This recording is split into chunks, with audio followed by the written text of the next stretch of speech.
Hello students, आज triangle law करते हैं। ये जब हमारे पास किसी बॉडी पे दो फोर्सेस लगेंगी तो जो उसका रिजल्टेंट है यानी वो बॉडी किस तरफ जाएगी उसको कैलकुलेट करने के लिए यूज़ करते हैं। ठीक है, सबसे पहले तो इसकी डेफिनेशन से ही बच्चे को डर लगने लग जाता है। सॉरी, इतनी बड़ी, ये देखने में बहुत बड़ी है लेकिन समझने में बहुत ईजी है। चलो पहले हम इस डेरिवेशन को याद करते हैं। जब देखते हैं, if two forces can be represented, दो फोर्सेस रिप्रेजेंट करती हैं both in magnitude and direction by the two sides of a triangle taken in the same order। पहले हम यहाँ तक डेफिनेशन को देखते हैं। ठीक है, टू फोर्सेस, सबसे पहले कितनी फोर्सेस हैं? Two forces. मैंने मान ली एक फोर्स ये है F1 और एक फोर्स मान ली मैंने F2। ये टू फोर्सेस ले ली मैंने। ठीक है sir, there are two forces. अभी देखो, ये इसका मैग्नीट्यूड मान लिया और डायरेक्शन इसकी इस तरफ है, इतना इसका मैग्नीट्यूड है और इसकी डायरेक्शन इस तरफ है। Magnitude and direction by the two sides of a triangle. Suppose मैंने एक ट्राइंगल ले लिया, जो थर्ड साइड है ट्राइंगल की वो भी मैं बना देता हूँ। वो थर्ड साइड जो ट्राइंगल की है वो इस तरफ है। इसको मैं नीचे लिख देता हूँ थोड़ा सा, भाई आप कन्फ्यूज ना हो ये F1 कौन सी है। ठीक है, तो ये मैंने मान लिया ये F1 फोर्स है, मैग्नीट्यूड एंड डायरेक्शन दोनों के हिसाब से। अभी जो इसको वेक्टर फॉर्म में लिखना है हमेशा, इसको भी और इसको भी वेक्टर फॉर्म में, मीन्स ये F1 फोर्स है और ये F2 फोर्स है। सर ठीक है, तो represented in direction by two sides of a triangle taken in same order. इसका क्या मतलब है? What is the same order? Same order का मतलब है, अगर आपने यहाँ से स्कूटर उठाया, उस स्कूटर को यूं करके यूं करके यूं करके यूं ले गए। ठीक है, यानी ये नहीं है एक बार स्कूटर यहाँ आ रहा है और एक बार ऊपर से नीचे आ रहा है। यानी टेकन इन सेम ऑर्डर मतलब दोनों का ऑर्डर सेम है। दोनों मतलब अगर स्कूटर इस तरफ जा रहा है तो स्कूटर इस तरफ ही जा रहा है। ठीक है, अभी सेम ऑर्डर के बाद चलते हैं। देन दे रिजल्टेंट, इन दोनों का जो रिजल्टेंट है, यानी अगर ये दो फोर्सेस किसी बॉडी पे लग रही हैं तो जो रिजल्टेंट है इज रिप्रेजेंटेड कंप्लीटली, वो पूरी तरीके से समझाया जाएगा इन magnitude and direction by the third side of the triangle. जो थर्ड साइड ऑफ ट्राइंगल है वो इन दोनों का रिजल्टेंट होगी, but taken in opposite order. यानी टेकन इन अपोजिट ऑर्डर का क्या मतलब है? उसकी जो डायरेक्शन है वो बिल्कुल अपोजिट होगी, यानी वो इस तरफ होगी। यानी ये हमारा रिजल्टेंट होगा। अगर यहाँ से यहाँ गया तो ये स्कूटर वाला एक बार यूँ जा रहा है और दूसरी बार ऐसे जा रहा है। ऑर्डर होता तो यूँ करके यूँ घूम के आता है। देखो जैसे एक घड़ी चलती है, ये एंटी क्लॉक है, ये दोनों क्या हैं? एंटी क्लॉक जा रहे हैं, और ये क्या जा रहा है? क्लॉक वाइज, घड़ी की तरह घूम रहा है। यानी मैं कह सकता हूँ according to triangle law, R vector is equal to F vector plus F2 vector. This is the resultant of the two forces acting at a point. ठीक है, ये हमारा रिजल्टेंट है। तो ये हमें क्लियर हो गया। तो अभी इसको आगे देखते हैं, इसका एनालिटिकल मेथड क्या है, इसको कैसे इसका प्रूफ करना है वो देखना है अभी हमने। ठीक है, इसका आगे प्रूफ भी है। तो बेसिकली हमने जब समझना है डेफिनेशन स्कूल में, जब भी हमें कॉलेज में किसी ने पूछना है बोर्ड के पेपर में, तो हमने ऐसे लिख देनी है। चलो अभी इसको आगे करते हैं, इसका प्रूफ देखते हैं ट्रायंगल लॉ का। चलो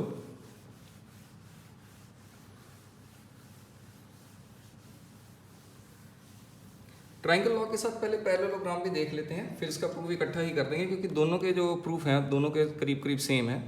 पैरेललोग्राम लॉ, पैरेललोग्राम लॉ, तो इसमें क्या है? इसकी डेफिनेशन बड़ी सिंपल है, इसको मैं अपनी लैंग्वेज में लिख दूंगा छोटी सी। If two adjacent sides of a parallelogram, ऐसे लिख रहा हूँ पैरेललोग्राम को मैं। ठीक है, parallelogram represent the two forces in magnitude and direction both, then the resultant of these two forces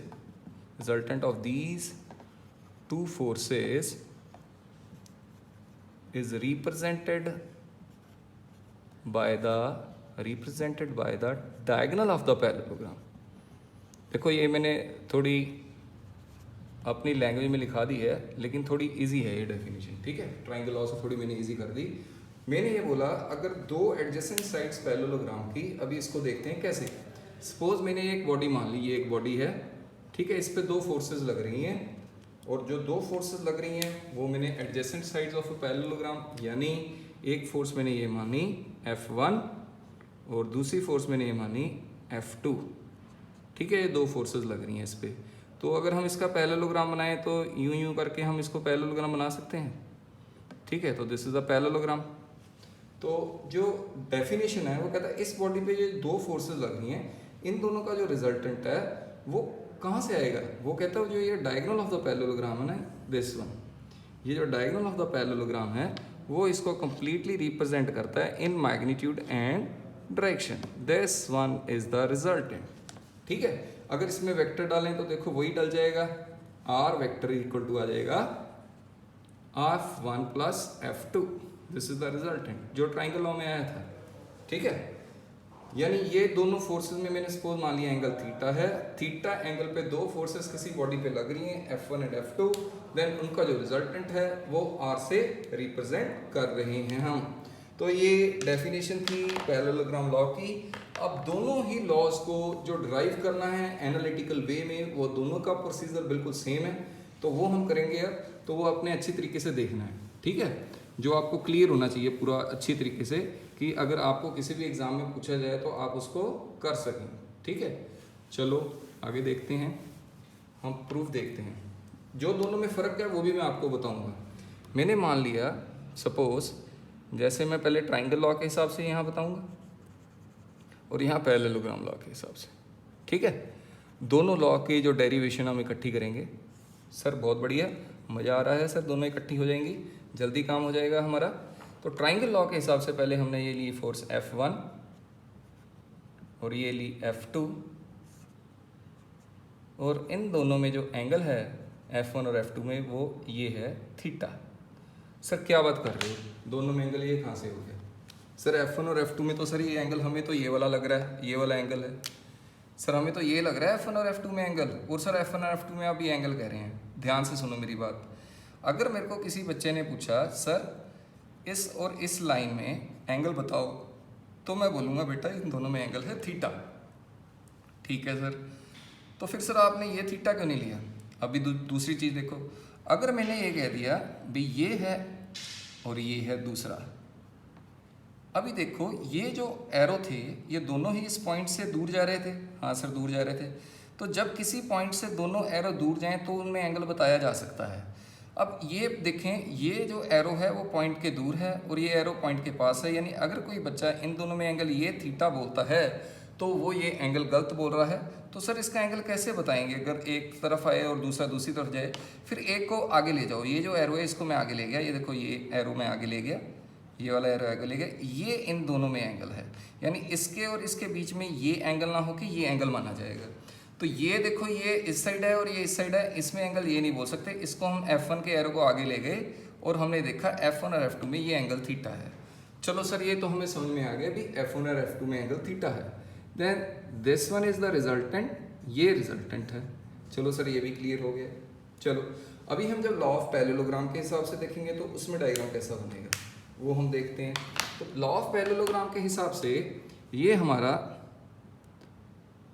F2 है और ये हमारा F1 है, ठीक है सर, ये दोनों क्लियर है। सर पैरेललोग्राम बना दो। सर पैरेललोग्राम बना देते हैं।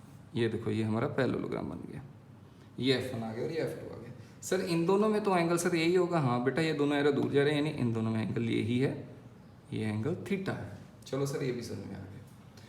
चलो अब इसका रिजल्टेंट निकालना है, कैसे रिजल्टेंट निकालना है वो अभी हम देखते हैं, ठीक है। तो अब थोड़ा सा जो हमें नहीं चाहिए हम उसको रब कर लें, हमको ये चीज़ नहीं चाहिए, ठीक है। ये जो F2 है थोड़ा सा डार्क हो गया, इसको भी ठीक कर देते हैं। ये थीटा भी दोबारा से ड्रॉ कर देंगे, जल्दी से देखो। ये हमारा हो गया F2, ये हमारा हो गया थीटा। हमने क्या किया, इसको एक्सटेंड कर लिया यहाँ से, यूँ करके यूँ, और इसको भी यूँ यहाँ से एक्सटेंड कर दिया, और हमने क्या डाल दिया यहाँ पर एक परपेंडिकुलर डाल दिया। चलो सर ये समझ में आ गया, ये एक्सटेंशन थी। सिमिलरली हमने यहाँ भी एक्सटेंशन दे दी, इसको आगे ले गए लाइक दिस वन, और इसको यहाँ से एक्सटेंड कर लिया, वो परपेंडिकुलर नीचे डाल दिया। चलो सर ये भी ठीक है, हमें समझ में आ गया। अभी ये F2 है तो सर ये भी F2 है, ये थीटा है तो सर ये भी तो एंगल थीटा ही होगा। हाँ बच्चे ये भी थीटा ही होगा। तो F2 के साथ आपको सर ने बताया अगर ये टोटल F1 है और ये F2 है तो जिसके साथ एंगल आता है बच्चे वो क्या होता है, F2 कॉस के साइन। सर ये आपने बताया था जिसके साथ एंगल आता है वो कॉस थीटा होता है। तो ये F2 cos थीटा हो गया, और ये कितना हो गया सर, ये F2 sin थीटा। चलो सर ये तो क्लियर हो गया। सिमिलरली अगर इसमें देखें तो ये F2 है तो ये कितना हो जाएगा सर, ये F cos थीटा हो जाएगा, F2 cos थीटा, और ये कितना हो जाएगा सर, ये F2 sin थीटा। ठीक है, अभी जो लॉ ऑफ पैरेललोग्राम है उसका जो रिजल्टेंट है वो किस तरफ है बताओ सर। रिजल्टेंट तो दोनों फोर्सेस का जो पैरेललोग्राम का जो हमारा डायगोनल होता है वही होता है, यानी ये रिजल्टेंट था उसका। ठीक है, अब दोनों डायग्राम देखते हैं, मैं दोनों में नए ट्राइंगल के नाम देता हूँ, ए बी सी, और इधर देखो ए बी सी, क्या दोनों एक जैसे ही हैं ट्राइंगल? हाँ सर दोनों एक जैसे ही हैं। ये आर है, ये आर है, ये F1, ये F1, ये F2 cos थीटा, ये F2 cos थीटा, ये F2 sin थीटा, ये F2 sin थीटा। सर सारा का सारा बिल्कुल सेम है। ठीक है, तो अभी हमने इस ट्राइंगल को एक दोबारा से बच्चों को थोड़ा इजी करके समझ में आ जाए तो मैं दोबारा से ड्रॉ कर देता हूँ। देख लो तीसरी बार ड्रॉ कर रहा हूँ, अगर अब भी आप नहीं करोगे ना तो बहुत गलत बात है आपकी। ठीक है, फिर तो गुस्सा हो जाऊँगा मैं भी, ये टीचर इतना आराम से पढ़ा रहा है आपको और आपको फिर भी नहीं समझ में आए तो कितनी गलत बात है। देखो अभी ये है आर सर, ठीक है, अभी ये side F1 plus F2 cos theta, F1 plus F2 cos theta हो गई टोटल, और ये कितनी है सर, ये F2 sin थीटा। देखो ये ट्राइंगल नज़र आ रहा है आपको, ये वाला देख लो चाहे ये वाला देख लो, दोनों सेम ही चीज़ें। हाँ सर ठीक है, अभी हमने क्या लगाना है, हमने पाइथागोरस थ्योरम लगानी है। ये राइट एंगल ट्राइंगल है, राइट एंगल ट्राइंगल में हम 90 डिग्री का फॉर्मूला जो बचपन में किया है, हाइपोटेनस का स्क्वायर किसके बराबर होता है sir, perpendicular square plus base square, sir इसके बराबर होता है। चलो सर बहुत बढ़िया है, तो अभी इन दोनों में फ़र्क ही क्या रह गया, दोनों सेम ही हो गए। हाँ सर दोनों की डेरिवेशन सेम हो गई, एक करो तो दूसरी अपने आप ऑटोमेटिकली याद हो जाती है। चलो हाइपोटेनस बताओ सर, हाइपोटेनस तो आर है, तो आर का स्क्वायर डालते हैं यहाँ पर। परपेंडिकुलर कितना है sir, F2 sin theta, F2 sin theta का होल स्क्वायर हो जाएगा, प्लस बेस कितना है सर, बेस पूरा ही है सर, दोनों को ऐड करके लिखेंगे F1 plus F2 cos theta का होल स्क्वायर। चलो सर ये भी हमें समझ में आ गया, भी ये होल स्क्वायर के हो गया क्योंकि ये टोटल होल स्क्वायर था उसका। चलो आगे चलते हैं। देन अब इसको आपको फॉर्मूलेज थोड़े 10th के याद होने चाहिए। ये आर का स्क्वायर आ गया, तो इसको खोलोगे तो ये F2 का भी स्क्वायर हो जाएगा और साइन स्क्वायर थीटा भी हो जाएगा। ठीक है, इसको खोलोगे तो इसमें a प्लस बी का होल स्क्वायर का फॉर्मूला लगना है, a प्लस बी का होल स्क्वायर, ये a मान लो ये b मान लो, a और b, तो a square plus b square plus 2ab, ये लगाना है सारा। पहले हम a स्क्वायर यानी F1 का स्क्वायर करेंगे, फिर b स्क्वायर यानी फिर इसका स्क्वायर करेंगे, फिर 2ab, 2a ये और b ये है, F1 F2 cos थीटा। चलो सर ये भी समझ में आ गया, सारा का होल स्क्वायर कर दिया तो हमें समझ में आ गया। अभी इन दो टर्म को देखना है। ठीक है, ये डेरिवेशन आपको अच्छी तरीके से आनी चाहिए, ये पेपर में आएगी पक्का।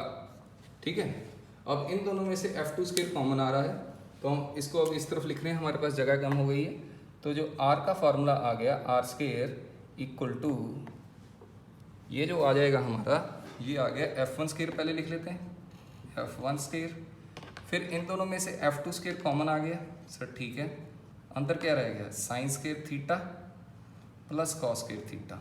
चलो सर ये भी समझ में आ गया, और क्या रह गया सर, ये एक टर्म रह गई पूरी की पूरी, यानी plus 2F1 F2 cos theta. चलो सर ये भी हमें क्लियर हो गया, ये सारा कैसे आ गया। अभी sine square plus cos square 1 होता है, ये हमने बचपन में पढ़ा हुआ है 10th में, तो जो रिजल्टेंट का स्क्वायर आ गया वो आ गया final answer F1 square plus F2 square plus 2F1 F2 cos theta. This is the formula, and finally अगर स्क्वायर को हटाना तो इस तरफ अंडर रूट डाल देंगे, तो हमारा ये जो आंसर आएगा F1 square plus F2 square plus 2F1 F2 cos theta. Sir ये बिल्कुल इजी था, ये हमारा रिजल्ट है जो कि हमने याद करना है, कैसे भी याद करो बट लेकिन ये आपको याद होना चाहिए। This is the basic formula, ये आपको अच्छी तरीके से सोते उठते हर एक टाइम ये आपको याद होना चाहिए। अब वो पूछेगा भी रिजल्टेंट की डायरेक्शन क्या है, वो किस तरफ जा रहा है, वो किस तरफ जा रहा है, तो हम ये एंगल ले लेते हैं। सपोज ये मैंने टोटल एंगल तो थीटा है, ये टोटल एंगल थीटा है, मैंने ये एंगल ले लिया, ये हमने माना ये रिजल्टेंट की डायरेक्शन है, इसको मैंने बीटा से रिप्रेजेंट कर दिया। ठीक है, ये मैंने बीटा मान लिया।